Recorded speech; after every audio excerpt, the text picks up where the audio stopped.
We are joined by interim Liberal provincial leader. That is Marc Tanguay, who's on the line with us right now. Mr. Tanguay, thank you so much for being here. Hey, good afternoon. Thanks for having me. So I want to start, there are a couple of different things to sort of launch into here. Number one, you said today, you were talking about immigration, suggesting that we need, and I don't want to, use the wrong quote here, but you suggested we could use many more immigrants. And for a lot of people here, this has been a subject. You suggest it's because we needed to deal with a labor shortage. And I wonder, you have in Quebec the opposition just the other weekend. I think Paul St. Pierre Plamondon came out and said, you know what? Never mind the 50 or 60,000 that Francois Legault has been talking about. He thinks 35,000 would be the right number. Why do you think we need that much more? I think that it's important, first of all, to mention that as we are talking, there's 500,000 plus temporary immigrants. And as we speak, they are actually working within our private enterprise and also providing public services. So that being said, we need those temporary workers.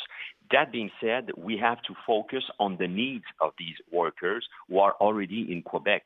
So we have problems with the integrating immigrants in Quebec, and that's the fault of Francois Legault. And also we know from the expert that within the next 7 years, we need an additional 1.6 million workers. And to that amount, mostly 1 out of 4 will be coming from the immigration. So it's a complex situation. We are here in front of a CAQ government who haven't worked enough to provide public services and housing. We need those workers. We need to be more efficient in Quebec. We need to have a CAQ government to wake up and to work on housing, to work on the basic services to be rendered to these workers. And we need to keep the focus on the fact that we will need more workers in the future. And it goes directly within our capacity to create a strong economy in Quebec. You also said, though, at the same time, if I'm quoting correctly here, that you acknowledge that immigrants are putting pressure on our social services network. So if we're taking in more, that's more pressure. How do you square that circle? Of course, we have to recognize that.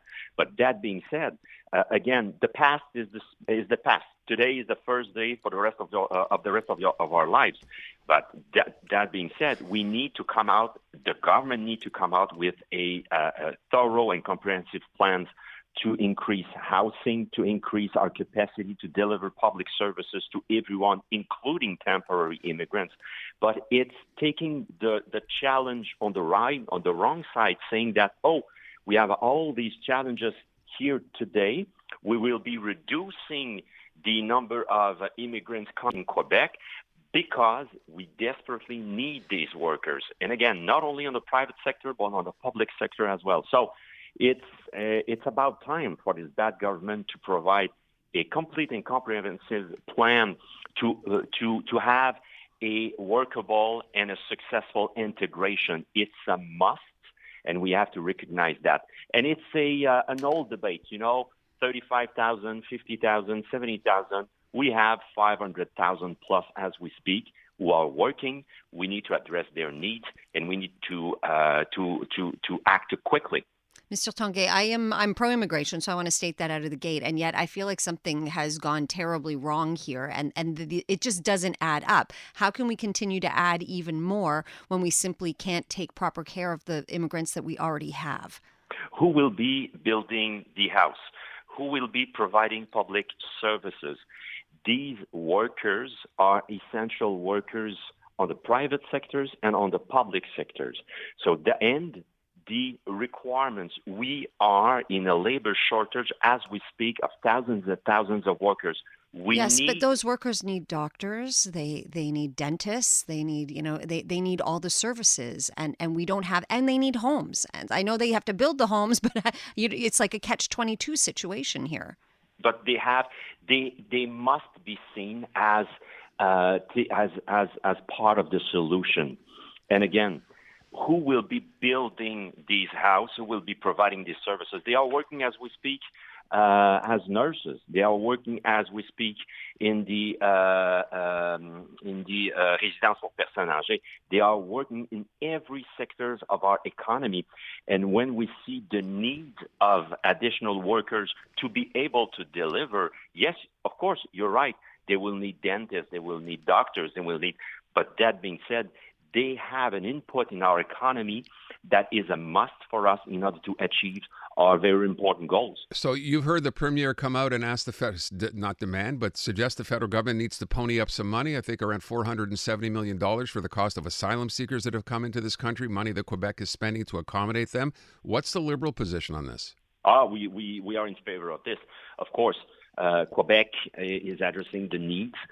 It costs a lot of money, and I think that the federal government must agree to that demand because we need to have the economic, the tools. We need to have that money in order to be able to answer the needs, and we're supporting that demand. And hopefully, we're hoping that the federal government will say yes quickly. Okay, so let's talk about the leadership of the party. You're the interim leader. Yes. We've spoken with you before about how we think you need a permanent leader sooner than later, and now you've got Denis Coderre seemingly throwing his hat in the ring. You've said before that this could be a good move for the Liberal Party. What do you think about him embarking on this tour across Quebec to drum up support? I think that it's a high-quality candidate. I think that we all know Denis Coderre. And again, as the interim leader, I will not take position. I will stay. I will not support, of course, any candidate. But at the end of his process, his personal process, if he decides to run, I think that it's going to be a very, very good news for us. Again, it was crystal clear in my mind from day one that we will have more than one candidate. We will have a real race to lead us, the Quebec Liberal Party, for the 2026 election. And Denis Coderre is an additional evidence that we will have more than one high-quality candidate. And I'll let him announce if he decides to go ahead what will be his campaign or not. But it's a good. I haven't heard since then any additional question or challenge. Are you sure, Mr. Tanguay, that you will have at least one good candidate? That answers that interrogation. We will have more than one very good candidate. Well, who's the more than one? Because all I've heard is Fred Beauchemin, who was in. I'm not sure if he's still in. And now Denis Coderre. Have there been others? Yes, there's others. The phone is ringing. You mentioned two good potential candidates, Fred Beauchemin and Denis Coderre. I'll let them decide if they want to go ahead or not. And we are in touch with other persons, high-quality potential candidates who are considering it. But again, the race, just to mention it, the race will end in spring 2025, but will start by the end of this year. So the race hasn't started yet. But in the future, the upcoming months, we'll see who will be at the starting block. And I'm very confident that we'll have a very good race. Someone might want to tell Denis Coderre that the race hasn't started yet, just in because case, I think he's already started. Not a coronation tour.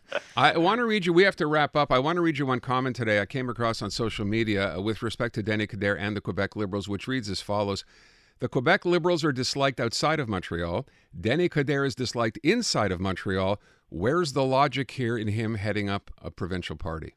Oh, I'll let Denis Coderre eventually answering that question. But for me, again, I reiterate that Denis Coderre, if he decides to run, it's going to be a good news for us. They will have debate, and at the end of the day, and that's the most important thing for me as the interim leader, I will not take sides. But the members, the Quebec Liberal Party members, will be the ones deciding at the end, and they'll have the race, and the candidates will have to answer all of these questions. But again, the future of Quebec, the alternative to this CAQ government in 2026, it's the Quebec Liberal Party, and the leadership race will lead us to that, to the achievement of that goal. I lied about one last question, so I have a last question. Go ahead. With respect to immigration, what you announced today, you know that's not going to play well outside of perhaps the big cities in this province. How do you sell that, more immigration in the regions? It's not different. I'm telling you one thing. As we speak right now, I'm at Thetford in Chaudière-Appalaches. We are talking to people who own small and medium enterprises, and they are looking for temporary workers and permanent immigrants as well. So temporary immigrants and permanent immigrants. The labor shortage is in each and every region, and they are these 500,000 plus temporary immigrant workers are, as we speak, working in our small and medium enterprises across Quebec in every region. So the needs that we are answering by our position and our logic goes within the interest of entrepreneurs everywhere in Quebec. Mr. Tanguay, again, we want to thank you for your time today. We appreciate it. Thank you. Thanks for you. Marc Tanguay, interim leader of the Quebec Liberal Party, on a couple of different things there, including the idea that Denis Coderre, good for the party. Can't be bad. Could only be good. I mean, it's got people talking. That's good right there. That's a step in the right direction, I guess.